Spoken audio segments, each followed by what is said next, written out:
Świat, w którym się poruszamy, jest światem wibracji. Cała nasza istota, całe nasze jestestwo drga, wibruje. Jest to odbierane przez nas samych w pierwszej kolejności. Jest to odbierane przez inne istoty, współistniejące. Wibracja jest zapisana w kodzie informacji genetycznej, kwasie dezoksyrybonukleinowym, popularnym DNA, w układzie helisy.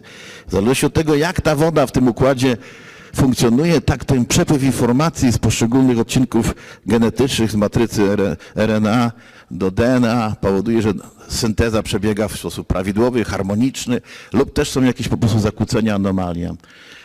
Takich stanów znacie bardzo dużo.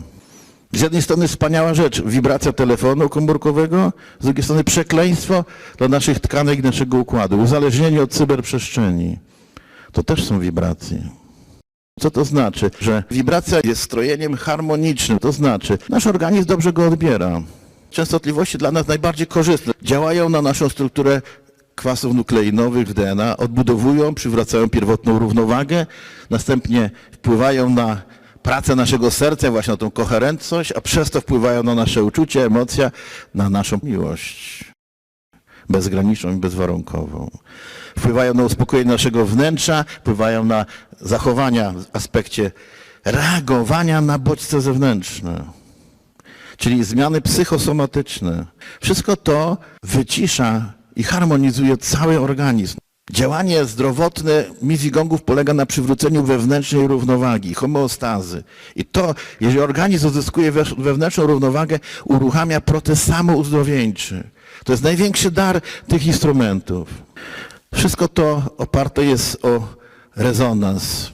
Czy chcemy, czy nie chcemy, wystarczy, że pozwolimy w przestrzeni umysłu, gongi, misy, wibracje te prowadzą pełen proces oczyszczenia całego naszego jestestwa.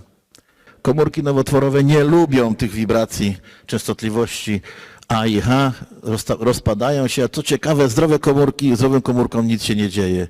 Skutków masażu dźwiękiem jest bardzo dużo, od zmniejszenia napięć, wyciszenia, pełnego relaksu, poprawia naszą koncentrację, zdejmowanie blokad energetycznych, reguluje nasze ciśnienie, reguluje przepływ układu krążenia, ponieważ wpływa na systemy energetyczne, zwiększa przez to witalność naszego organizmu, wpływa na prawidłową przemianę arterii, a przez to wpływają na cały organizm.